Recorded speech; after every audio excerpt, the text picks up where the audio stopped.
శుక్లాంబరధరం విష్ణుం శశివర్ణం చతుర్భుజం ప్రసన్నవదనం ధ్యాయేత్ సర్వవిఘ్నోపశాంతయే అగజానన పద్మార్కం గజానన మహార్నిశం అనేకదంతం భక్తానాం ఏకదంతం ఉపాస్మహే.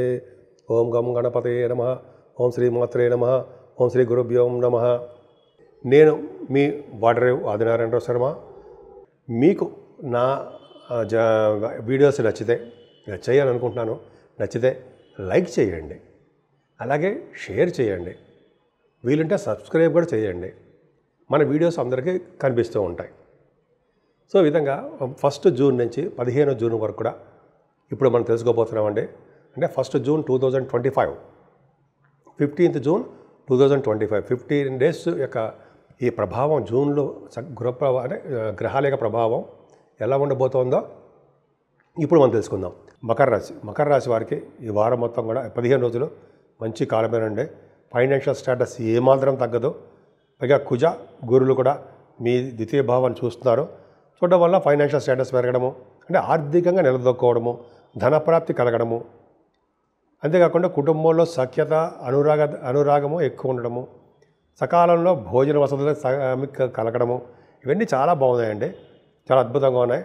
ఇంకా ఫైనాన్షియల్ స్టేటస్ రాహు వల్ల మీకు పెరుగుతుంది, కానీ కొంత పెద్ద వాళ్ళతో తగాదాలు రావడానికి అవకాశం ఉంది, కొంత మంచి పక్కన స్నేహితులతో కానీ. సో 3వ భావంలో శని కూడా మంచి యోగాన్ని, అంటే ధనయోగాన్ని, ధనప్రాప్తిని, ప్రయాణాలు కలిగించేది చేయడము, మీ చెల్లెళ్ళని చెల్లెళ్ళు కానీ తమ్ముళ్ళు కానీ వాళ్ళకి బాగుంటుంది. కమ్యూనికేషన్ స్కిల్స్ బాగా పెంచుకుంటారండి. తెలివితేటలు ఎక్కువ, కష్టపడతారు. 15 రోజుల్లో శుభవార్తలు ఉండడానికి అవకాశాలు ఎక్కువ ఉన్నాయి. 4th భావంలో మీ జనరల్గా శుక్రుడు బాగున్నాడండి. చక్కటి బట్టలు కొనుక్కుంటారు, అంటే ఆభరణాలు, బంగారు ఆభరణాలు కొనుక్కోవడానికి అవకాశాలు ఎక్కువ. అంటే వాహనాలు కొనుక్కుంటారు, కొంతమంది భూములు కొనుక్కుంటారు. అలా మీకు మీ తగ్గట్టుగా, అవసరాలు తగ్గట్టుగా మీరు శుక్రుడు ప్రభావం వల్ల అన్ని సకాలంలో జరుగుతాయి.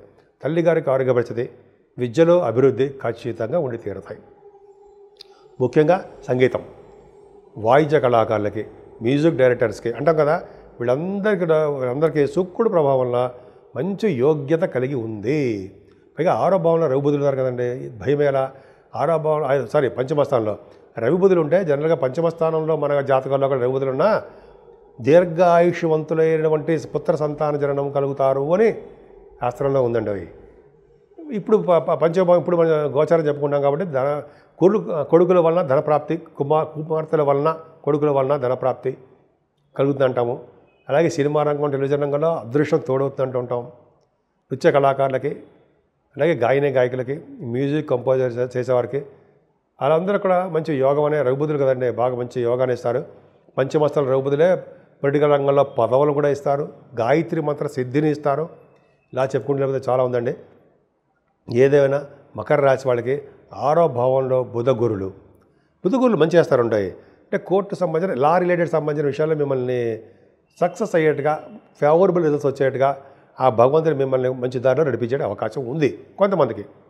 అలాగే మేనమామలకు బుధుడు 6వ భావం అంటే మేనమామలకి అద్భుతంగా ఉండడానికి అంటారు సార్, అద్భుతంగా ఉంటుంది అంటారుగా, అలా చాలా బాగుందండి. 6వ భావంలో గురుడు బుధుడు వలన తెలివితేటలు పెరగడము, జ్ఞాపశక్తి పెరగడము, జ్ఞాన సంపదలు జ్ఞానాన్ని అభివృద్ధి చేసుకోవడము, బుద్ధి బలంతో ఎదుటి వాళ్ళని జయించడము, అలాగే మీరు కాంపిటీషన్ ఎగ్జామ్స్లో కూడా ఉన్నతంగా రాణించడము అద్భుతంగా ఉంది కదండి. పైగా సప్తమాధిపతి అంటే చంద్రుడు కూడా అయ్యాడు. మీకు ఎక్కువగా ప్రయాణాలు చేయవలసి వస్తుంది. ఉద్యోగ రీత్యా ప్రయాణాలు చేస్తారు, మీ బిజినెస్లు డెవలప్ చేసుకుంటారు.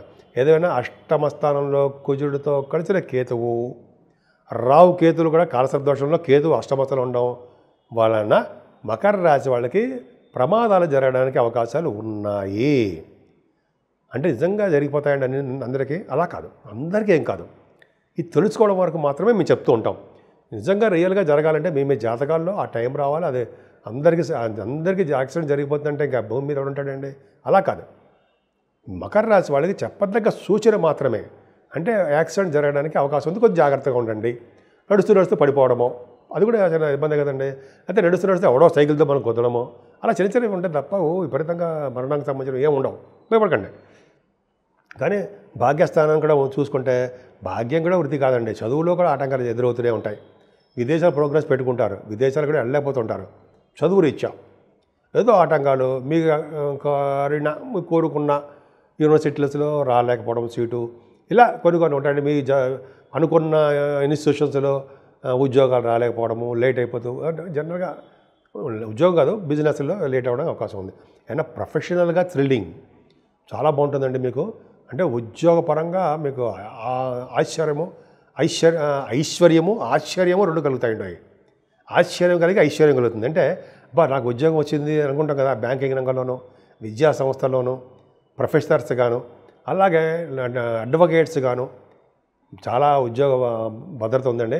ముఖ్యంగా వేదశాస్త్ర పండితులకి అద్భుతమైన కాలము, అలాగే ఆగమ శాస్త్ర పాండిత్యం ఉన్న వారికి అద్భుతంగా బాగా ఉంటుందండి. వాళ్ళకి చాలా ఉద్యోగపరంగా నేమ్ అండ్ ఫేమ్, ధనప్రాప్తి ఎక్కువ కలుగుతుంది వాళ్ళకి. వాళ్ళ జాతకాలు ఇచ్చి ఆధారపడి ఉంటుంది. ఏదైనా మకర రాశి వాళ్ళకి 12వ భావాధిపతి కూడా 12 భావాలు గురుడు చూడడం వల్ల 12th హౌస్ 12th హౌస్ చూసుకోవడం వల్ల సన్మానాలు మంచి వాటికి ధనం ఖర్చు పెట్టాలు ఉన్నాయి. ఏదైనా రావుకేతుల మధ్యలో ప్లానెట్స్ అన్నీ ఉండిపోయాయి కాబట్టి కొద్దిగా జాగ్రత్తగా ఆచితూచి ముందుకు అడిగేయండి. అమ్మవారిని, వినాయకుడిని, సుబ్రహ్మణ్యేశ్వర స్వామిని పూజించడంతో పాటు మీరు శివాభిషేకాలు ఎక్కువ చేసుకోవాలండి. శివాభిషేకాలు చేసుకోవడం వల్ల ఉన్నటువంటి ప్రాబ్లమ్స్ ఏమైనా ఉంటే వాటిని అధిగమించడం జరుగుతుందండి. ఎందుకంటే శివుడి అభిషేకాలు మీకు బాగా కలిసి వస్తుంది. ఇంకా చెప్పాలంటే యాక్చువల్గా మీ మకర రాశి వారికే కుజుడు కూడా యాక్చువల్గా మీకు 4th హౌస్ లార్డ్ అయిపోయాడు కాబట్టి కంఫర్టబుల్నెస్ తక్కువగా ఉంటుందండి. అందుకని ఎప్పుడు కూడా సుబ్రహ్మణ్యేశ్వర స్వామి యొక్క ఆరాధన, కళ్యాణాలు, ఆవు పాలతో పూజించుకోవడాలు, అలాగే వీలుంటే మీ గుళ్ళలో ఎక్కడైనా సరే సుబ్రహ్మణ్య స్వామి ప్రతిష్ట చేసుకోవడం వల్ల రియల్ ఎస్టేట్ రంగంలో ఉన్న వాళ్ళకి బాగా డెవలప్మెంట్స్ ఎక్కువ ఉంటాయని చెప్పి శాస్త్రం చెప్తోంది. ఏదైనా శని ప్రభావం బాగా మీకు కలిసి వచ్చే అంశం చెప్పచ్చండి. ఆయన మీకు ఫారిన్ కంట్రీస్ తీసుకెళ్ళడానికి అవకాశాలు ఎక్కువ ఉన్నాయి. శనీశ్వరుడు తీసుకెళ్ళడం కానీ మీకు రాహు ప్రభావం వలన, లేకపోతే రాహు కూడా అంత అద్భుతమైన ప్రభావాలు ఇవ్వడం కానీ అమ్మవారికి పూజలు చేసుకోవడం వల్ల మంచి కలిగిస్తాడు తప్ప చెడు కలిగించడానికి అవకాశాలు తక్కువ. ఏదేమైనా మీ మకర రాశి వారికి మంచి యోగం కలగడానికి అవకాశం ఉంది. ఏదైనా 11వ భావాన్ని కూడా కుజుడు చూస్తున్నాడు కాబట్టి భూములు, వాహనాలు, గృహసౌఖ్యము ఇవన్నీ మీకు ఉండడానికే అవకాశాలు ఎక్కువ ఉన్నాయి. నేను మీ వాడరేవు ఆదినారాయణరావు శర్మ, CMA అంటే కాస్ట్ అండ్ మేనేజ్మెంట్ అకౌంటెంట్ అండి. CA ఎలాగంటారో CMA కూడా అంటారు. అలాగే MA ఆస్ట్రాలజీ మీకు తెలిసే ఉంటుంది. జనరల్గా మీ జాతకాలు తెలుసుకోవాలనుకుంటే date of birth, time of birth, place of birth అన్నట్టుగా అన్నీ ఉంటాయండి. చేసుకుంటే అన్నీ ఉంటాయి. మీరు ఉంటే నాకు పంపించండి. మీకు ఏమైనా ప్రాబ్లమ్స్ ఉన్నా, వివాహాలు కాకపోయినా, లేకపోతే ముహూర్తాలు పెట్టాలనుకున్నా, అయితే మ్యాచ్ మేచింగ్ అంటే వధూవరుల జాతకాల పరిశీలన కావాలన్నా తప్పకుండా నేనే చెప్తానండి. ఇప్పుడు 12 రాశుల వారికి చెప్పుకోదగ్గ సూచనలు, ఆచరించవలసిన విధి విధానాలు, అలాగే పరిహారాలు, రెమెడీస్ ఇవన్నీ అంటాం కదండి. మనం ఒక ముక్కలో చెప్పాలంటే రెమెడీస్ ఇలా పరిపరి భాషలో చెప్పుకుంటున్నాం, పరిపరి విధాలుగా చెప్పుకుంటాం.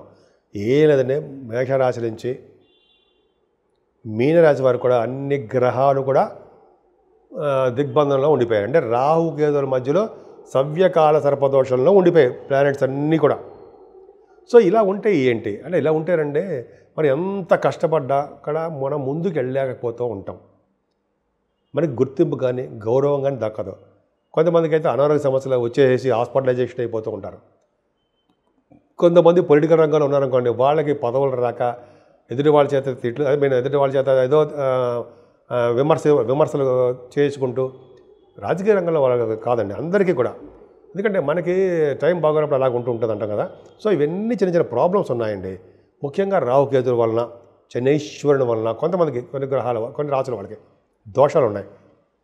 ముఖ్యంగా రాహుకేతులకి మన ఇంటి దగ్గరే, మన ఇంట్లోనే అమ్మవారికి పూజలు చేసుకోవడము, కుంకుమ పూజ కానీ ఏదైనా, లేకపోతే రాహుకాల సర్పదోషంలో మంగళవారం మీరు గుడికి వెళ్ళడము, లేకపోతే గుడికి సంబంధించిన పూజలు వెళ్ళి అక్కడ డబ్బులు ఇచ్చేస్తే వాళ్ళు కడితే వాళ్ళు చేస్తారు, అది చేయించుకోవడము. అంటే రాహుకాల మంగళవారం అంటారు కదా, మంగళవారం కూడా రాహుకాలంలో పూజలు, అమ్మవారి పూజలు అదొకటి.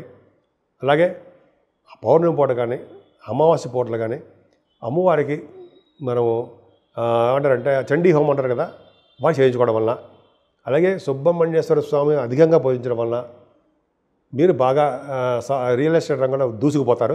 అంతేకాకుండా పౌర్ణమి వెళ్ళిన చవితి రోజు గణపతి ఆరాధన, ఓం గం గణపతయే నమః, ఓం గం గణపతయే నమః, ఓం గం గణపతయే నమః 108 సార్లు అనలేమా, అన్ని తీరుతాం. సో అలా చేసుకోవడం వలన దోషాలు చాలా పరిహారం అవుతాయండి. వెంకటేశ్వర స్వామి దగ్గర దీపారాధన, శివాభిషేకాలు, శనీశ్వరుడికి అభిషేకాలు, నూనెతోటి తైలాభిషేకాలు చేసుకోవడం వలన శని వలన వచ్చే దోషాలు కూడా, శనీశ్వరుడు వలన వచ్చే దోషాలు కూడా చాలా మటుకు పరిహారం అవుతాయి. సో ఈ విధంగా మీ అన్ని రాసుల వాళ్ళకి నేను చెప్పదగ్గ సూచన ఇవ్వనండి. మీకు ఏ మాత్రం వీలుంటే ఆ పూజలే చేసుకోండి. విపరీతంగా డబ్బులు అప్పు చేసేసో అది వేరే వాళ్ళ దగ్గర తెచ్చేసుకోనో మనం బ్రహ్మాండంగా చేసుకుందాం అని మాత్రం అనుకోకండి.